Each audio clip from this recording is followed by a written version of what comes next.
quero entender com vocês, tá? Algo, porque... Vamos lá, vou começar a enquete, tá? Eu vou começar trazendo um seguinte estudo de caso. 1950. Julho. Final da Copa. Não uma final, né? Era o último jogo do triangular final da Copa entre Brasil e Uruguai. O Brasil jogava pelo empate. O Brasil perde pro Uruguai. É o que ficou conhecido como Maracanazo. Foi uma humilhação. O Brasil perdeu em casa de virada, com o Obdúlio Varela e os jogadores uruguaios dando porrada e humilhando os jogadores brasileiros, e eles com sangue de barata, sem saber reagir, tomando porrada e vendo o Uruguai virar o jogo. O Uruguai virou o jogo, cara, na força. Eles botaram, né, vamos dizer, mais do que uma bola de capotão em campo, né? Eles botaram muitas... E eles venceram o Brasil. Foi um trauma. A ideia do Brasil como o síndrome de vira-lata, o Brasil um país fraco, fica ali, até que vem a Copa de 58, o Pelé vence, e naquele período o Brasil já estava sendo o Brasil Bossa Nova, o Brasil do presidente Bossa Nova, um Brasil que estava começando a ganhar. Então o Brasil, ele entra num surto positivo ali. Então a Copa de 58 acompanha isso, que é quando o Brasil vira o país da Bossa Nova, por mais que tenha tido, teve o golpe de 64, teve uma crise que rolou ali no período do Kubitschek, foi um período de crescimento, de reconhecimento internacional do Brasil como um país interessante. Fato. Música, crescimento econômico, industrialização. O Brasil vai crescendo 10% ao ano a ponto de se tornar, à época, chega a ser a 7ª economia do mundo, tá? Então, foi um período muito importante ali, tá? Corta. O ano é 1982, 5 de julho de 1982. Uma seleção que jogava lindo, que jogava tão bem em termos de plasticidade com o time de 70.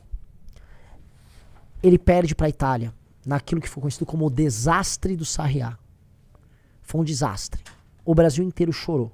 A seleção do Zico, do Cerezo, do Falcão, do Sócrates, do Éder, do Leandro, do Júnior, perdeu. Foi um desastre. As pessoas choravam. Em 86, eu já tinha 2 anos de idade, o Brasil perde o pênalti, o Zico perde o pênalti e o Brasil perde para a França. E é eliminado nas quartas de final. Uma tristeza muito grande. Não igual a 82, mas uma tristeza muito grande. O Brasil perde a final em 98. Uma tristeza, uma certa humilhação, a ponto de convocarem os jogadores brasileiros para uma CPI, para saber se o Brasil entregou o jogo para a França. O Brasil ganha 2002. E dali em diante o Brasil vai se tornando um time menor no futebol. O Brasil perde ontem para a Noruega. Não foi mais uma final de Copa. Não foi um desastre contra uma Itália que foi campeão do mundo. Estamos falando de um país de 4 milhões e meio, 5 milhões de habitantes. Um país pequeno, muito rico, que tem outros esportes com prioridade, né? Eles têm uma espécie de um... Eu não lembro do nome desse esporte, tá? O pessoal, por favor, no chat, o pessoal aqui tente lembrar. É um campeonato, assim, é tipo aqueles triatlon, só que você tem tiro, você tem andar de esqui, você tem um monte de coisa, é um pentátlon, eu nem sei o nome disso. É uma série de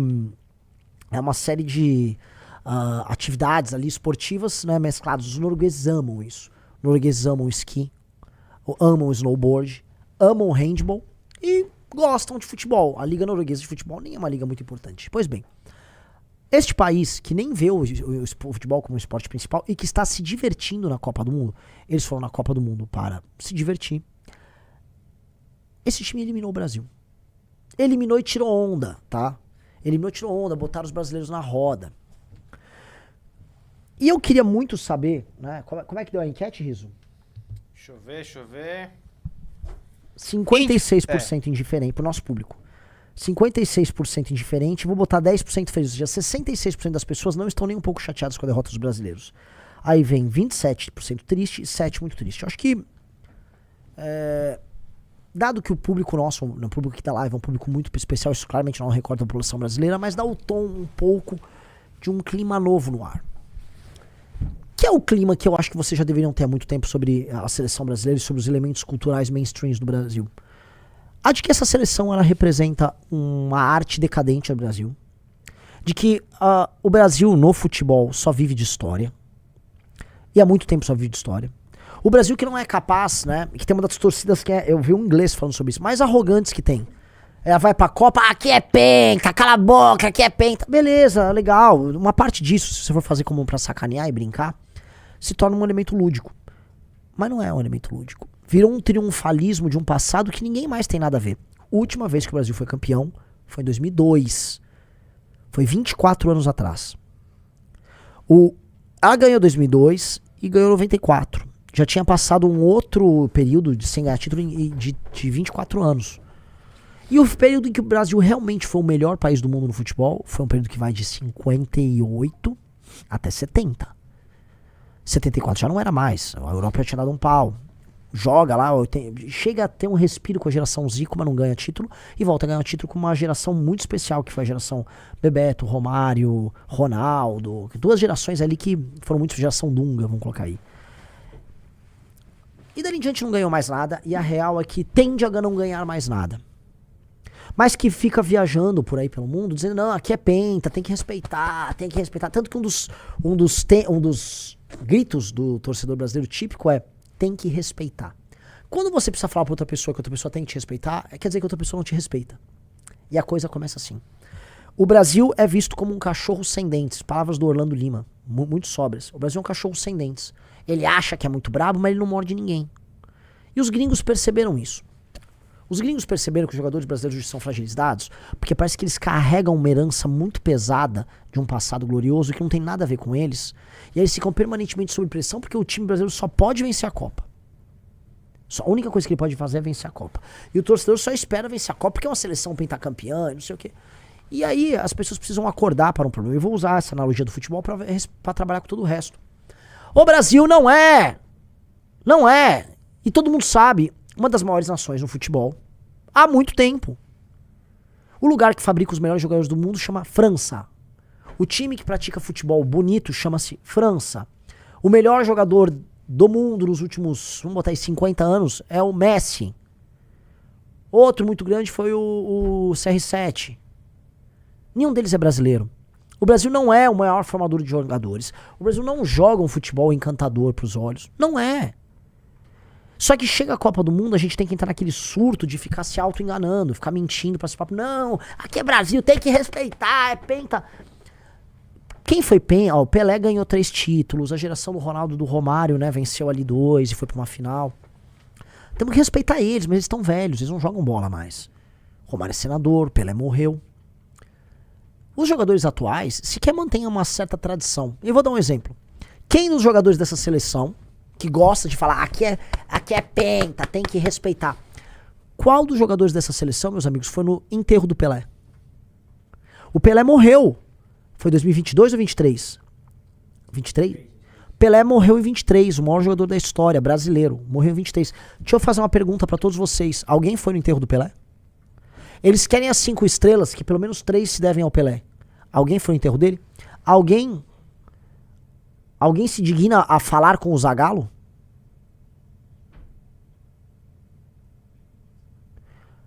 Alguém liga pros jogadores do passado? Alguém liga, só pra saber. Ninguém liga pra tradição. Nós temos uma geração de jovens deslumbrados que são a cara do Brasil atual. O Brasil atual tem cara. O Brasil atual tem cara. A cara do Brasil atual é a cara da Virgínia. Tanto que a Virgínia teve um relacionamento amoroso com o Neymar e com o Vini Júnior. A cara, que é um bando de influencer, são influencers, pessoas que, sei lá, vou falar, essa seleção brasileira tem cara de Erika Hilton, de Daniel Vorcaro, de Nicolas Ferreira, de Wesley Safadão, de Eduardo Paes. Essa seleção brasileira tem cara desse Brasil contemporâneo, de Pablo Marçal, de um Brasil contemporâneo tosco. É um Brasil, eles têm a cara do Brasil, mas de um Brasil que não vai vencer nada.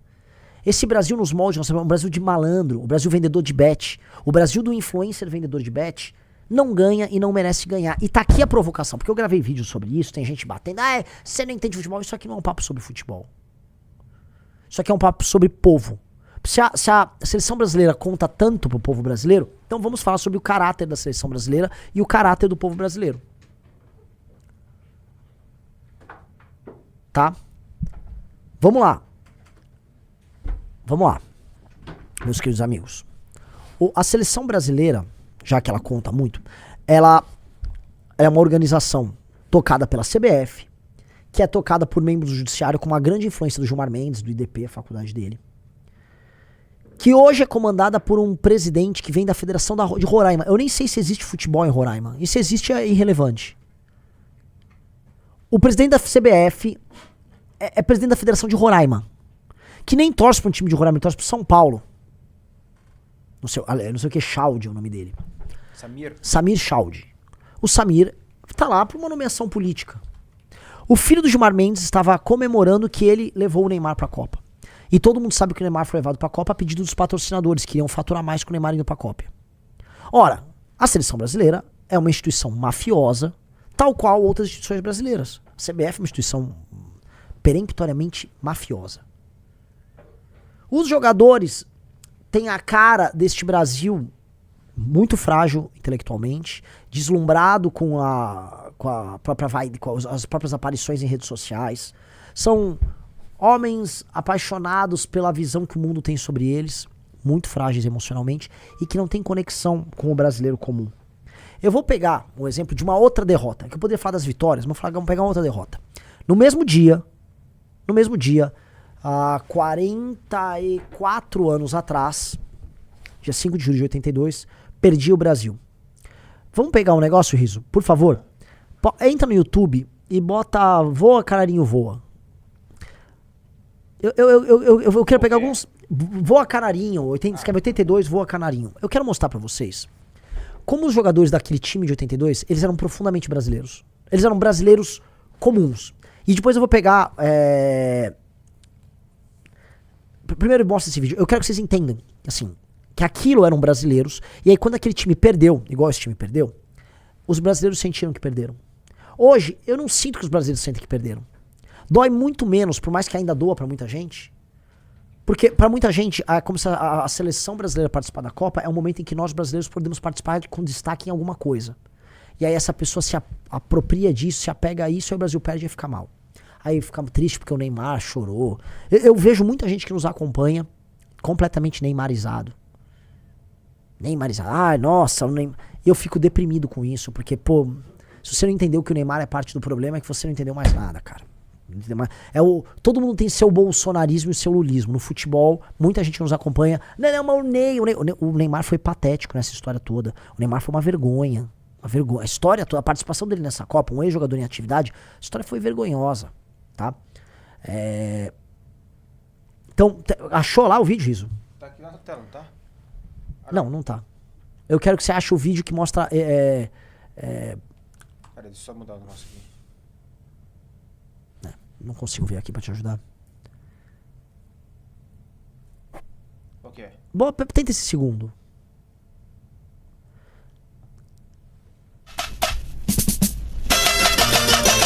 Essa aí, fotos. Vamos. Queria pegar os caras treinando, as pessoas assistindo. Aí, ó, Seleção Brasileira de 82, samba no avião. A seleção do Tele é a sua seleção? É a minha. Tem que confiar mais no Santana. Meu nome é Santana também. E a Copa é nossa. Leandro, Júnior, Cerezo, Falcão, Zico, Sócrates, Éder. Como é que você não ia ficar otimista? E o meu povo toma conta do cenário, faz vibrar o meu canário. Ele é o teste que ele faz, bola rolando, e o mundo se cantando, a galera delirando. Tô aí, quero mais. Tinha um elemento nesses caras, assim, mas os jogadores atuais gostam de samba. Hoje nem isso, né? Tinha ainda, o último foi a turma do Ronaldinho Gaúcho. Essa turma aqui tá ouvindo cada um sua música num fone. E esses caras eram brasileiros comuns. Essa música, inclusive, foi composta pelo próprio Júnior, que era lateral esquerdo dessa Copa. Eram pessoas comuns, eles estavam num voo normal, ninguém tava de primeira classe, nada. Eram pessoas comuns, parte de um país comum, que você podia encontrá-los na rua. Se você andasse pelo Rio de Janeiro, você encontraria o Zico, andando provavelmente com, sei lá, um Escort, um Del Rey. Tente achar agora o outro vídeo, Riso, por favor. Zico...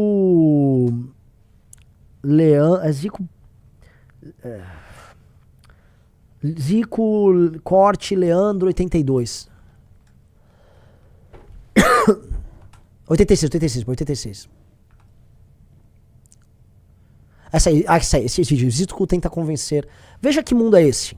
Zico tentou convencer Leandro a ir para a Copa do Mundo de 86. Quase na hora do avião sair, Zico recebeu uma notícia inesperada. Leandro não queria viajar. Zico, então, acompanhado por Júnior, saiu correndo do aeroporto para a casa de Leandro. Eu vou tentar buscá-lo, né? Na casa dele. Por isso é... O que você acha que pode ter acontecido isso? Não sei, eu não passei o dia com ele, não posso dizer nada. Vamos buscá-lo? Do aeroporto do Galeão, o Zico e o Júnior vieram aqui para a casa do Leandro para tentar convencê-lo a viajar com a seleção, a voltar atrás da sua decisão de não acompanhar a seleção brasileira. O Nonato é primo do Leandro, mora com ele. Por que é que ele não tá querendo viajar? Não, eu, sinceramente, eu não sei te dizer porque ele não tá querendo viajar. Eu cheguei aqui do trabalho, encontrei com ele estava com o Edivaldo, aqui estava no apartamento também. De repente ele chamou o Edivaldo particular e falou que não ia se apresentar. Só, Leandro, pô, não tem nada a ver, pô. Você é um talento que não pode deixar de ir à Copa. Aí ele disse, não, Nato, eu não vou. Aí ligou pro pai dele e falou que não ia. Você acha que ele tá com algum problema íntimo particular? Não, isso não existe, porque ele tá bem de cabeça. O que eu quero dizer? Imagina a seguinte situação. O camisa 10 da seleção brasileira sai de um avião por conta própria, porque um amigo não queria ir jogar por uma briga que teve.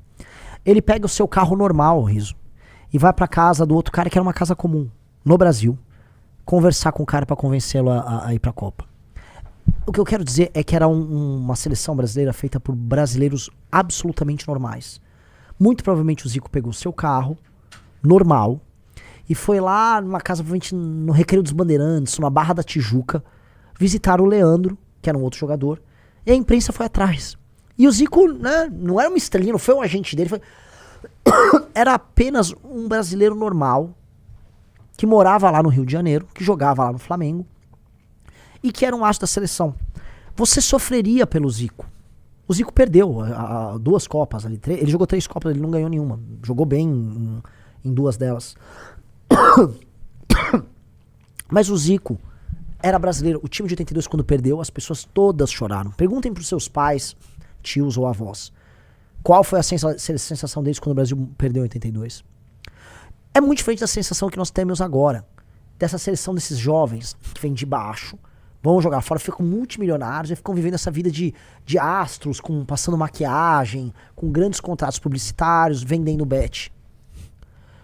Naturalmente, a não ser que você seja um jovem meio alienadão, naturalmente você não vai ficar muito apaixonado por esses caras. Naturalmente, não há esse vínculo. Aí, troca isso, pega a alimentação lá do Haaland, pega o vídeo do Haaland. Lógico. Esse vídeo aqui é muito bom. Mas eu gosto de usar também hidratante, só que Que não pode faltar na sua necessaire. creme de corpo, mas eu gosto de usar também hidratante, só que o hidratante tá lá no clube. Very sexy night. É, Pega esse. tá ligado. O cheiro do Rafinha tá aprovado. Esse é o Angel, Eu sei, mas esse é de mulher, não é? Esse é bem doce. Ah, você leva, tipo, no vestiário, você tá com o Angel assim? Eu achei que você usava do clube. É, mas daí às vezes não é tão bom. Que não pode faltar na sua necessaire.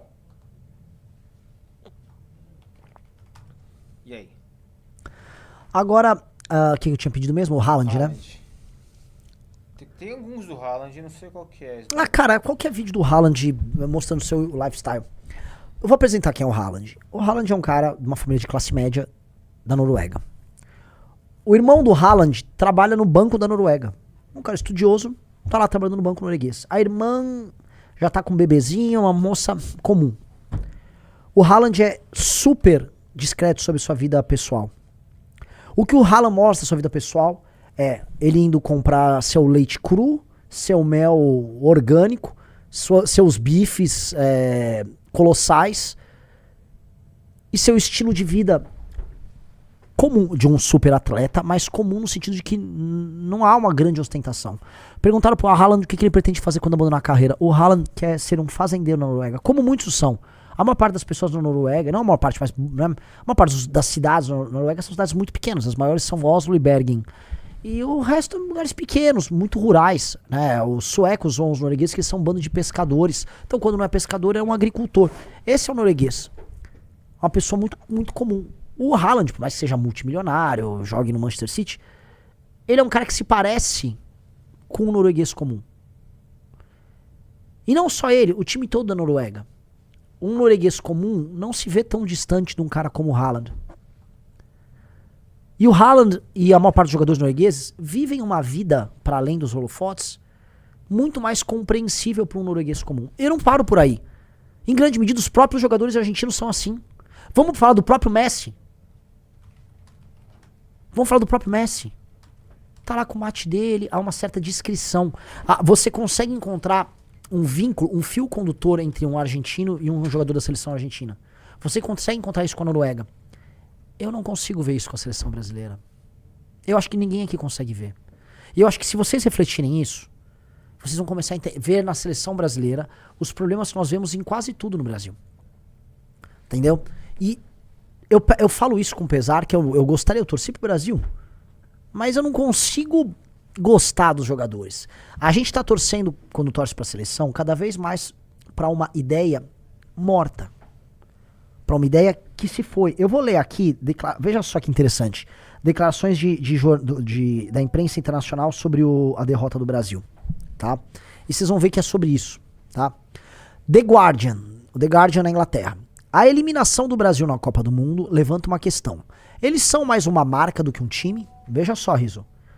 Seria o Brasil uma marca, um fantasma, um símbolo, e não mais uma potência?